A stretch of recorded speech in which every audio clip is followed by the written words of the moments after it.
एक तो उप मुख्यमंत्री जी ने आकर के यहाँ गुलदाउदी प्रदर्शनी का उद्घाटन किया। ये बहुत ही अच्छा लगा देख करके। आदरणीय सांसद मंजू जी भी थी।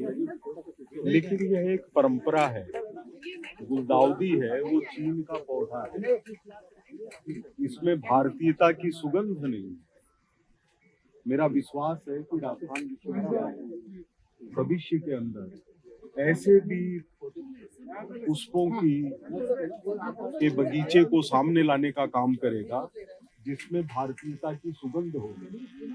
यह चीन में पैदा हुआ एक विश्वविद्यालय ने शुरू किया है और उसकी परंपरा चली आ रही है, लेकिन परंपरा का जिस तरह से निर्वाह किया गया है, विश्व के अंदर 20,000 तरह के पौधे हैं गुलदाउदी के, लेकिन कोई भी काम करने के लिए शीत ऋतु में जो कुछ हमारे पास उपलब्ध है, यहाँ के विद्वानों ने, यहाँ के बॉटनी से जुड़े हुए सारे लोगों ने जिस तरह मेहनत करके चीजों को उतारा है, वो देख करके अच्छा लगा है।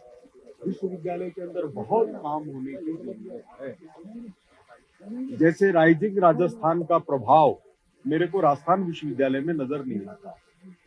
स्पष्ट रूप से है कि विश्वविद्यालय की खूबसूरती, विश्वविद्यालय का प्रभाव, विश्वविद्यालय के अंदर बाहर से आने वाले लोगों का भ्रमण, इसके लिए प्रयत्न होना चाहिए। और एक चीज मैं जरूर आप लोगों से कहना चाहता हूँ कि किरोड़ी लाल जी हमारे प्रदेश के बड़े नेता हैं, उनका सारा जीवन संघर्ष में गुजरा है। तो कई बार संघर्ष करने वाला व्यक्ति हर समय संघर्ष के लिए उतारू रहता है, लेकिन वो कभी कभी संघर्ष करे तो उसकी शोभा बढ़ती है, उनका नेतृत्व मजबूत होता है।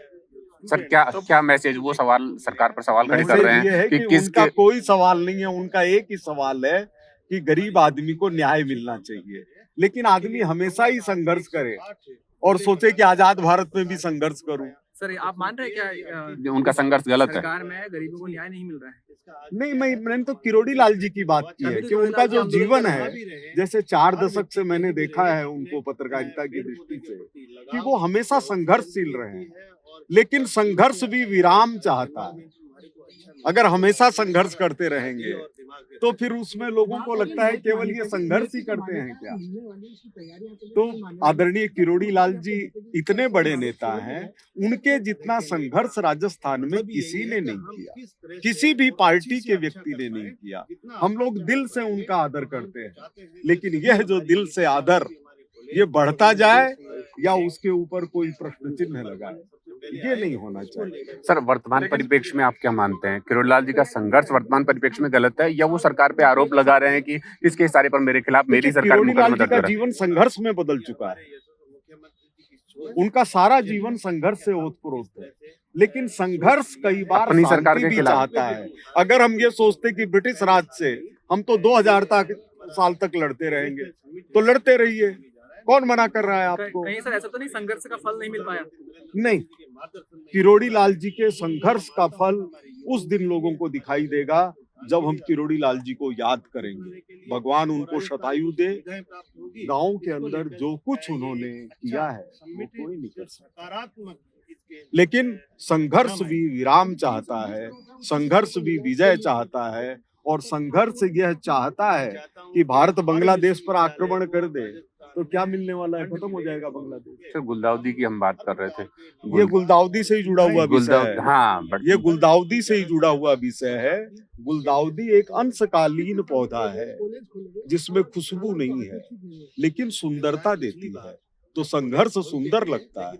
उसको बनाने में गुलदाउदी के पौधे को प्रयत्न करना पड़ता है, लेकिन उसके साथ साथ प्रभु ने ऐसे बहुत से पौधे दिए हैं जिनमें सुगंध भी है, जिनके अंदर भारतीयता की खुशबू भी है, उसका भी आनंद लेना। गुलदाउदी पर आप सवाल भी खड़े कर रहे हैं कि भारतीय सभ्यता की खुशबू नहीं, चाइना के नहीं, पैदा ही चीन में हुआ है। मैंने क्या बता दिया कि 20 साल से जब यहाँ प्रदर्शनी लग रही है, लेकिन वो खुशबू, वो महक नहीं हो महक पाई। नहीं, जो मैंने कहा महक की भी कोशिशें हो, ये भी चलता रहे।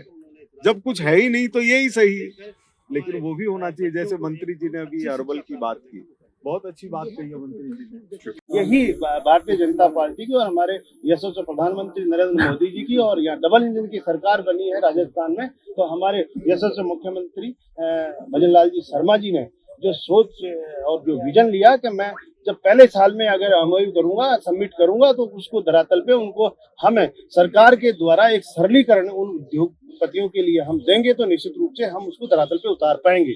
इसलिए ज्यादा से ज्यादा जो एमओयू है, हम इन 4 साल में उनको ज्यादा से ज्यादा धरातल पे उतारे और उस पे काम हो।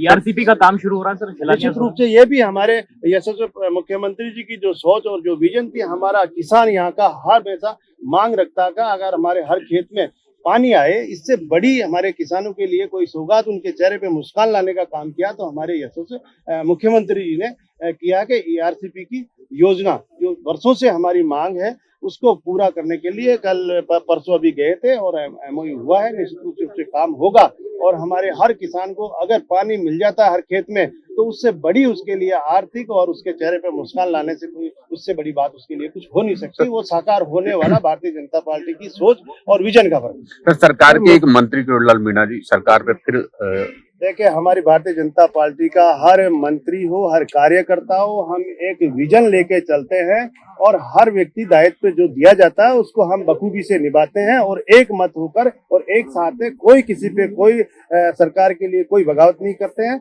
हम सब साथ मिलकर काम करते हैं। बड़े सवाल खड़े कर रहे हैं सरकार पे कि मेरे खिलाफ मेरी सरकार के मुकदमा होगा। खिलाफ नहीं है।